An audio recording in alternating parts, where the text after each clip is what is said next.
Good afternoon, ladies and gentlemen. My name is Agnieszka Dobrowolska of ARCHiNOS. I would like to welcome you in the place of our noble Lord Sultan Al-Ashraf Abu Nasr Qaitbey. In the series of events this spring that we called Cairo, My Love, today's event is a very special one. It's a lecture by Caroline Williams, a renowned scholar of Islamic art history and an authority on European Orientalist art. Also the author of an excellent best-selling guidebook, Islamic Monuments of Cairo, the practical guide. When I first came to work in Egypt, almost 40 years ago, this book opened my eyes on Islamic historic Cairo. For me, like for so many other persons, this book was the key to this treasure trove of Cairo's heritage. So obviously my wife and I felt very privileged that later we could meet Caroline personally, and she cooperated with us, offering her help and advice and expertise on various projects. But of course you haven't come here to listen to our recollections of Caroline. You came to hear about Caroline's relation to historic Cairo. But of this I don't need to say anything, because you will hear it in Caroline's own words, in a presentation which is as much a scholarly lecture as it is a very personal and direct account of Caroline's long love affair with this historic city. Caroline was touring Egypt with members of her family in February this year, and she was scheduled to deliver this lecture here on the 15th of February. 2 days before, she died suddenly in Luxor, passed away completely unexpectedly. So I would like to ask you to join me in a moment of quiet remembrance and commemoration of this great scholar and extraordinary person.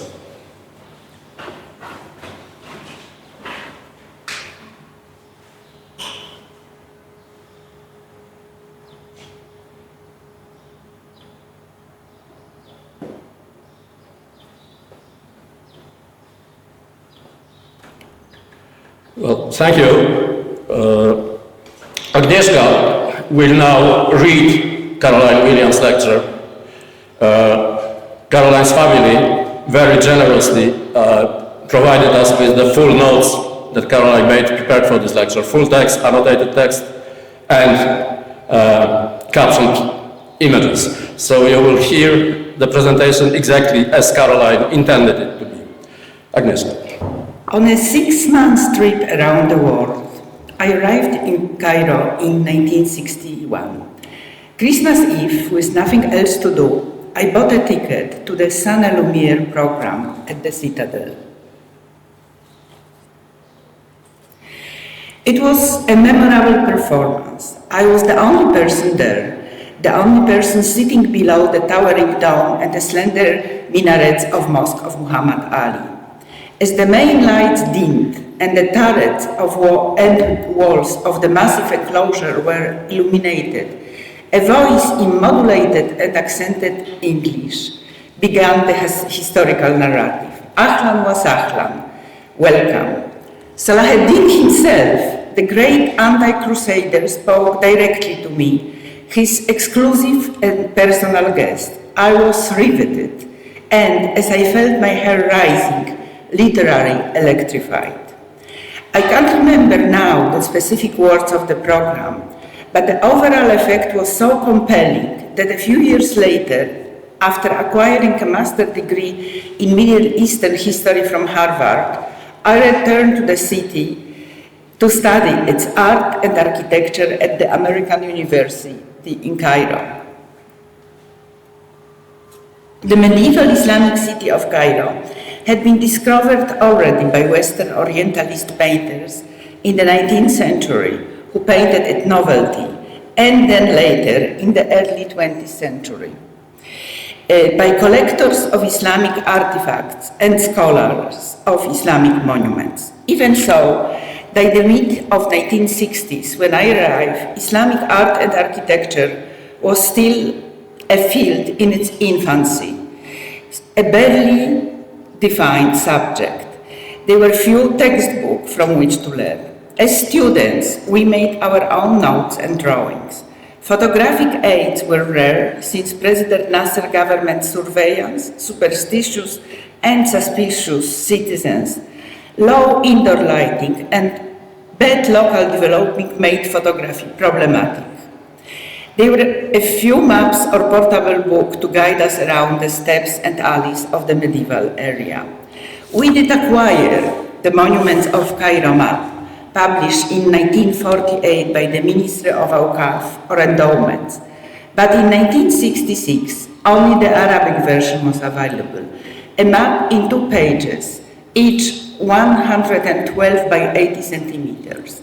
We, students and other curious onlookers, would stand in narrow streets with the huge sheets flapping around us as we deciphered the small print of the Arabic letters.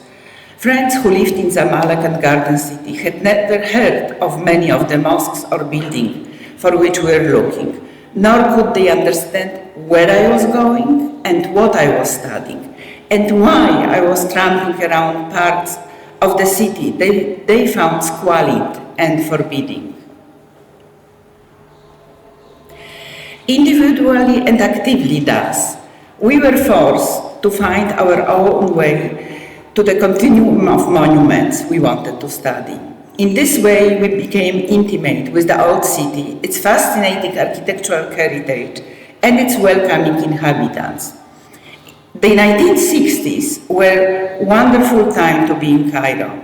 The city's population was only slightly more than 3 million, a tenth of the country's total. Individually, vestiges of the medieval city and its pre-industrial ways of life still remained. We did not just sit in classrooms. Our teachers, with doctorates from Princeton, Oxford, Berlin, took us around the city. They showed us how to look at the buildings and place them in their historical and urban contexts. Wafia Ezzi, the then director of the Museum of Islamic Art, at least 2 meters tall, with wild hand hair, instructed us in artifacts. She took objects from showcases and from storerooms to illustrate her point. One day, she extracted from an old carved box in her office, with our class of 4 crowding around her, a special treasure. The brocade shroud of a Mameluke Sultan, beautifully inscribed, but still stained with his blood. Cairo then and now is an unequaled treasure house of Islamic architecture. It is an urban architecture. The city historic center contains the greatest collection of monuments in the Islamic world, the most concentrated in the area of about 2.5 kilometers, the most numerous, over 450 buildings, the longest chronological span, from the mid-9th century to mid-19th century, and the most varied: military, religious, commercial, domestic. Here, let me quickly summarize what I learned and treasure about this magical city. The Mosque of Ahmed ibn Tulun is the oldest mosque which survived as it was built. It is a superb example of the classic congregational courtyard plan in which the whole community met for the Friday noon prayer. It is a plan that is simple, practical, and easily enlarged, but it requires a great deal of open space. The dynasty responsible for the next major urban development was the Fatimid dynasty, a Shia dynasty, which came to Egypt from North Africa in the late 10th century. They founded a military, administrative, royal enclave to the north of Ibn Tulun Mosque, which they called Al-Qahira, the city victorious. It was a city of 1 kilometer by 1 kilometer, surrounded by walls with two principal entrances, the North Gate and the South Gate, connected by a principal ceremonial route. The Mosque of Al-Akmar, the Moonlit, was built on its route in 1125. It was the first to have a decorated facade, with keel arch and stalactites that became standard. Its plan is the first to show the influence of its urban environment. Its facade is aligned with the existing North-South ceremonial street, but because Mecca lies to Cairo's southeast, the axis of the Qibla wall has been adjusted and it's at the angle to the facade. The family of Salah ad-Din, the Ayyubids, brought Egypt back to the Sunni fold, and in 1171 were chiefly responsible for building Cairo's citadel. Salah ad-Din introduced the concept of the city guarded by a defensible citadel, and the Cairo citadel remained as political, administrative, residential nerve center for the next 700 years. It is to the Mameluk dynasty that the real glory of Cairo's urban and architectural fame is due. The Mameluk successfully drove the Crusaders from Greater Syria and repelled an invasion from the Mongols. Their empire lasted 250 years. Mameluk means one who is owned. They were a military caste comprised of originally non-Muslim children who had been purchased or captured, and were then given a careful religious and military training and formally freed at about 18. Theoretically, they did not marry or have issue, so their visible legacy was the buildings with which they adorned Cairo. Mameluk sultans stamped the main north-south ceremonial street of Al-Qahira with buildings which acted as symbols of their power and prestige. They also connected the various parts of the city southwards from the nucleus of Al-Qahira to the older settlement about the Mosque of Ibn Tulun, and south and east towards the citadel, streets embellished by powerful emirs. As Mameluk building constricted available urban space, architecture became functionally more compact. Buildings became multifunctional. A mosque, a mausoleum, a hospital, a Sufi convent, thus becoming a place for prayer, for burial, for healing, for spiritual life. These complexes combined pious, charitable, and civic functions. The urban position of these complex buildings also determined the disposition of their placement. It was soon determined that on the main north-south ceremonial street of Al-Qahira, the most propitious side of the avenue was its west side. In this setting, the Qibla side would be on the street, and passers-by could add their own prayers to those of the Quran readers situated in the tomb. Finally, it is to the 15th century Mamelukes and their expansion of the northern cemetery that the first attempt to urbanize the desert is due. The area north of the citadel was part of a well-traveled route. The mercantile spice trade route went north from Suez to Syria, while the pilgrimage route went south from Syria to Arabia. The funerary monuments built here included complicated endowment around the founder's tomb, living units for the Sultan and his retinue, as well as kitchens, baths, bakeries, grain mills, room for travelers, alleys, and marketplace. In 1517, Egypt was conquered by Selim the Grim, and Egypt became a provincial part of the Ottoman Empire. Although Egypt lost its political clout, Cairo remained a vital cog in the trade between East and West, and thus it was the secular buildings, such as caravanserais and merchant houses, that predominate in the next 250 years. Now, a word about the decoration of the buildings. In Cairo, the major stylistic and decorative influences have been geographical rather than intellectual. In the Islamic world, there is no period like Renaissance or Enlightenment that created new ways of looking at the world. In Islamic architecture, there is a strong tradition of continuing and perfecting old forms rather than adopting radical new departures. Architectural and artistic change was brought primarily by new geographical influences. Ibn Tulun was from Iraq, and he brought with him the new stamped ornament from the Abbasid city of Samarra and the twisted minaret. The Fatimids brought with them Byzantine influences from Ifriqiya, such as the wider and higher basilica form of the central aisle and the emphasis on the entrance.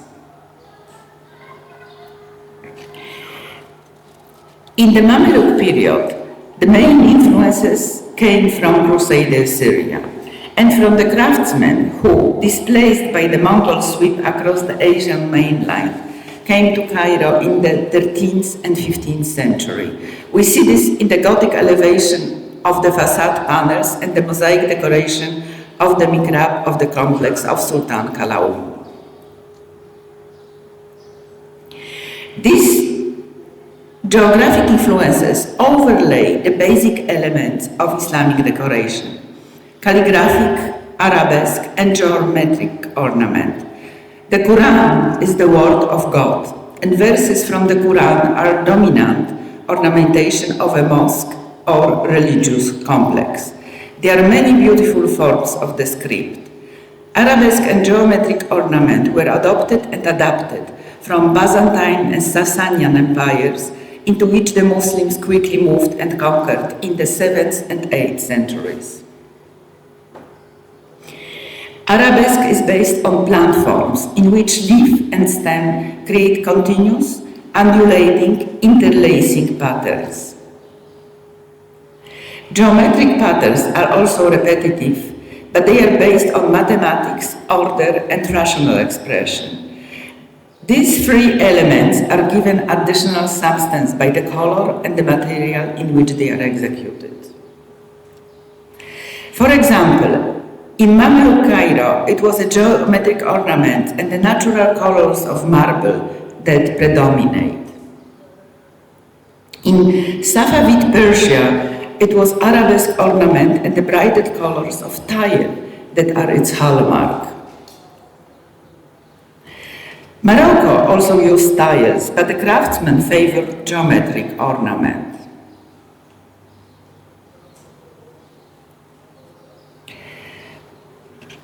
When my course of study ended, I was fortunate to be able to stay on in Cairo. My husband, whom I met and married in Cairo, had tenure at the American University.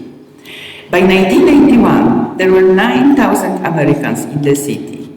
They lived primarily with other expatriates in the Villa Garden suburb of Maadi.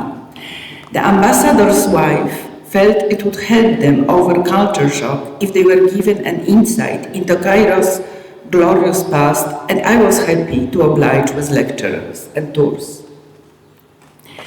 Since the Muhammad Ali dynasty, but especially during and after the reign of Ismail, 1863 to 1879, a second Cairo had been created. The city had become bifurcated. The colonial imported world of the new lay along the Nile, while next to it, to the east, around the Fatimid city area and its Mamluk extension, was the Islamic authentic world of the old. Often, when I felt frustration with the problems of new transformations, I would seek beguilement of the old city. I shared these historic sites and showed foreign newcomers that even though they couldn't speak Arabic, it was safe and fun to explore the old areas. Rewards were manifold and restorative. I took them to places I loved. The places, since my student days, I had continued to revisit. The ceremonial street of Old Cairo, lined with medieval monuments and people doings. We would stop to see the baking of baladi or pita bread, or the making of the konafa dough for sweet pastries.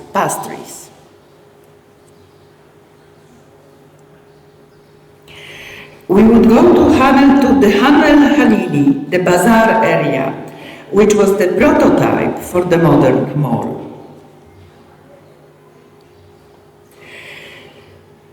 There was fun to shop for metalware or leather hassocks. We watched craftsmen sewing applique pictures or geometric hanging, or other crafts,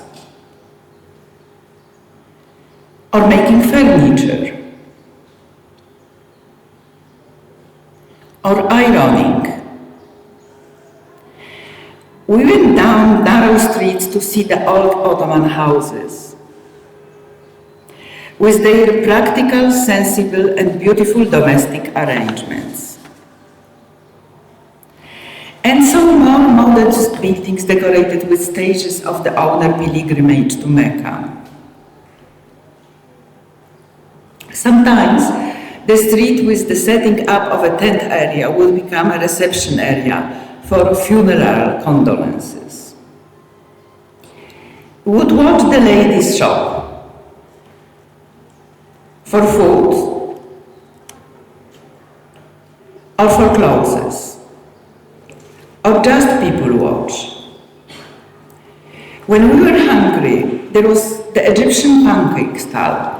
The chef or impresario would start with a small round mound of dough, knead it, roll it, and stretch it, but whirling in lariat or lasso style in the middle. Laid out on his marble ciphers, he would fold the dough with cheese and meat ingredients, and sprinkle it with spices, sugar, nuts, raisins, and bake it in the oven. For the afternoon drink with a view, coffee, tea, or juice, there was four terrace of Hussein Hotel. There we looked down at the heart and soul of medieval Cairo, the Mosque of Al-Hussein, where the head of the Prophet's beloved grandson was supposedly buried in the 12th century. And the Mosque of Al-Azhar, since its 10th century foundation, one of the oldest universities in the world, spreading out towards the horizon, were many of the spires which give Cairo its designation as the city of 1,000 minarets. The result was existential therapy, a view of Cairo that was fun, intriguing, human, and which made the ladies feel better around some of the cultural dislocations they faced in living in a world that was different or not as modern as it first appeared. As I became familiar and intimate with the Islamic city, I edited and expanded a guidebook to its monuments, first published in 1974. I added new observations and monuments of the Ottoman period. My version appeared in 1985, and now, 33 years later, it is in its 7th edition, enhanced by beautiful drawings by Agnieszka Dobrowolska. Over the years, I have enjoyed opportunities to come back to Cairo, to check on the monuments, and to keep up to date with the changes in the medieval city. My intimate awareness of historical and architectural Cairo led me towards the 19th century Western artists who came to Egypt after Napoleon conquered the country in 1798. And the question, how accurate were their depictions of the city they portrayed? This was just before Orientalist art as an auction enthusiasm and as a collective subgenre took off about 1980. Action catalogs continue to describe these 19th century paintings as if they are undifferentiated in their impulse, creation and result. But I look at the artists and the century as a whole. I divide the painterly outcome into 3 periods. In the first period, 1820 to 1860, came the topographers. These artists, primarily French and British, concentrate on physical description of the city and its monuments. They painted what they saw. Member of the Royal Academy. In Egypt for 4 months between 1838 and 39 was the most famous. The second period, 1860 to 1880, started after photography was invented. This was a period of cultural interpretation. Artists concentrated on the people and on the cultural milieu that could not be photographed, on its color, its mysterious places and exotic atmosphere, so different from the Western environments. Prayer in mosques or domestic harem life were popular with Jean-Léon Gérôme and John Frederick Lewis, the dominant artists of the period.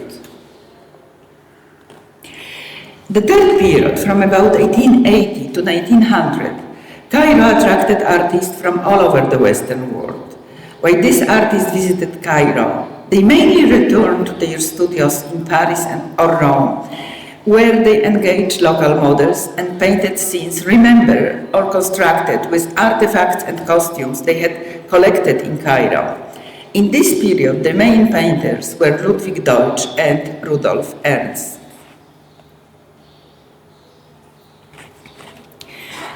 In 1979, UNESCO gave Cairo World Heritage status. Tourists to Egypt, of whom there were 1 million in 1980, 14 million in 2010, and by 2028, Ministry of Tourism and Antiquities aims to double the number to 30 million. The current plethora of guidebooks and internet tools makes sightseeing relatively easy. But the Islamic heritage of Cairo still plays Cinderella to Egypt's pharaonic antiquities, which, ancient and spectacular, are easier to access, and the government current emphasis of the new administrative center, towards which a road is being built through the cemetery areas. However, there are rays of hope and heartening steps being taken by individuals and groups who care about Cairo's heritage. Here, I applaud the work of ARCHiNOS in the Northern Cemetery, stimulating local crafts, and of Megaura and Athar Lina in the Southern Cemetery, and of Ala al-Habashi and Omnia al-Delbar in Darb al-Ahmar, and other initiatives by other entities such as Agahan Cultural Trust and the World's Monuments Fund. For me, it is always a great privilege and pleasure to visit Al-Qahira, city victorious, ad-Dunya.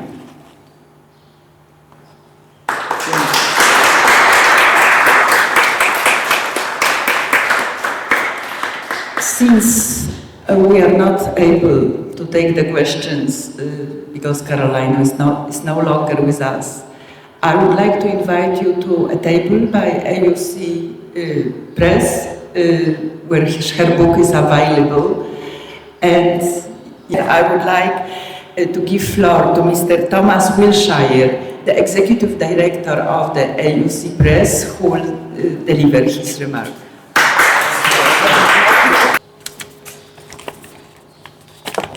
Thank you. A bright, uplifting spirit, an extraordinary scholar, warm, gracious, fun, full of life, irrepressible, kind, curious. These are just some of the many ways in which Caroline Williams has been described to me in the months since her untimely passing in Luxor. I did not have the privilege of knowing this remarkable woman and longtime author and friend of the AUC Press, but I am honored to stand here today to express the deep admiration and affection so many of my colleagues and my new friends in Egypt held for her. Today, we not only celebrate a devoted scholar of remarkable intellect, but a woman whose wisdom was matched only by her compassion, energy, and zest for life. Her enduring legacy to the field of Islamic art and art history lives on in the AUC Press guidebook, The Indispensable Islamic Monuments in Cairo, the Practical Guide, which she diligently updated for 4 decades and which remains a key reference for scholars and lay readers alike on the city's rich architectural heritage. The guide, now in its 7th edition, was also a reflection of Caroline's deep and enduring love affair with Egypt, which began in 1962 and continued uninterrupted for the rest of her life. It's a book I have already returned to several times as I began my own affair with Cairo and Egypt. And with that said, I would like to invite you to the AUCP table outside this door here, where if you may review the book and purchase it if you like. Thank you very much.